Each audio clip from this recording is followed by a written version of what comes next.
बहुत लंबे समय से सबको इंतज़ार था कि जो सीपीएस की नियुक्तियां हैं उन्हें हाई कोर्ट में चैलेंज किया गया था बाय रिट ऑफ मैंडेमस के माध्यम से, और आज उसका फैसला आया है और फैसला हमारे पक्ष में आया है। कोर्ट ने माना है कि जो एचपी पार्लियामेंट सेक्रेटरीज 2006 एक्ट जो था वो मेंटेनेबल नहीं है, और कोर्ट ने इसमें इमीडिएटली सरकार को ये आदेश दिए हैं कि जब ये मेंटेनेबल है और ये असम की जजमेंट जो बिमलोंगशु रॉय के साथ जो सुप्रीम कोर्ट की जजमेंट है उससे फुली कवर्ड है, तो कोर्ट ने चीफ सेक्रेटरी को अभी आदेश दिए हैं कि फोर्थ विद इनकी सारी फैसिलिटीज़ को विड्रॉ कर दिया जाए, चाहे वो गाड़ी है चाहे वो बंगला है, और सारी चीज़ें जो सारी फैसिलिटीज़ इनसे छीन ली जाएं। कुल मिला के हम ये बोल सकते हैं कि जो एक्ट है उसको वॉइड एब इनिशियो डिक्लेयर किया गया है, और फैसिलिटीज़ के बारे में जैसे मैंने आपको कहा कि वो फैसिलिटीज़ भी हमने सारी कोर्ट ने कहा है कि इमीडिएटली उसको विड्रॉ करें। यानी कि क्या विधायकी बरकरार रहेगी? जो विधायकी वाला प्रश्न है, देखिए हमने उसको चैलेंज किया था।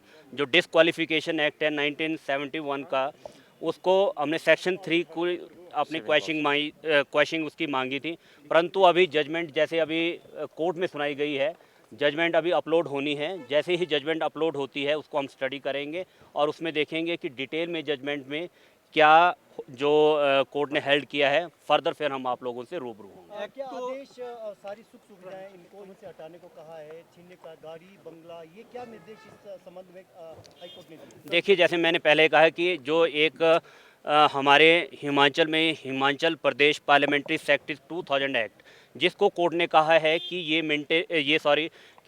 इसको बनाने की पावर्स ही नहीं थी, ये अनकॉन्स्टिट्यूशनल था।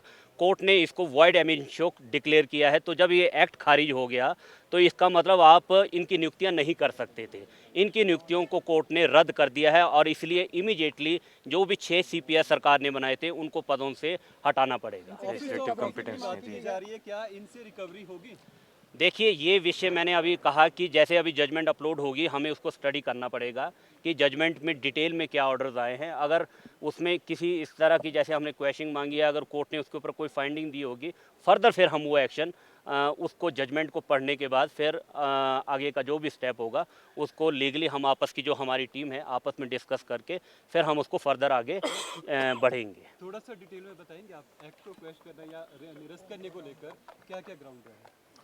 देखिए, ग्राउंड में हमारा जो था बेसिक ये था कि जो 91st अमेंडमेंट थी, एक ये ग्राउंड था। 164 को जो कॉन्स्टिट्यूशन में जो आर्टिकल है उसमें कहा गया है कि जब ये नियुक्तियां नहीं हो सकती, आपके पास कोई मैंडेट ही नहीं था, कॉन्स्टिट्यूशन में कोई प्रोविज़न नहीं था। हमने शुरू में जैसे आप लोगों को ज्ञात होगा कि हमने डिप्टी चीफ मिनिस्टर और इन सारों की नियुक्तियों को चैलेंज किया था, परंतु फिर बाद में हमने वो प्रेयर्स हटा दी थी डिप्टी चीफ मिनिस्टर को लेके। फिर हमारा मेन थ्रस्ट था कि जो ये नियुक्तियां हैं सीपीएस की, चीफ पार्लियामेंट्री सेक्रेटरीज की, इनको बनाना है वो संविधान में कहीं पर भी इंगित नहीं है।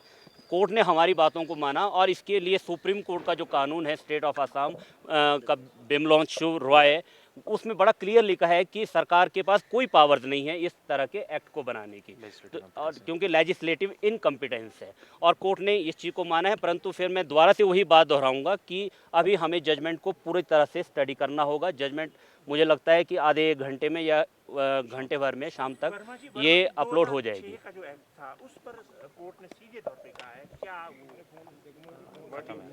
उसको निरस्त कर दिया है। सरल शब्दों में समझें कि उसको निरस्त कर दिया है। आपको याद होगा कि 2005 में भी हाई कोर्ट में इसी तरह का फैसला आया था जब सीपीएस की नियुक्तियां हुई थी, तो हिमाचल सरकार ने क्या किया कि 2006 में इस एक्ट को बना दिया, जो जनवरी शायद 2007 से फोर्स में आया था, एप्लीकेबल था। तो आज कोर्ट ने उस एक्ट को ही निरस्त कर दिया है, तो इसलिए ये सारी की सारी नियुक्तियां जो हैं वो रद्द मानी गई है। Thank you very much.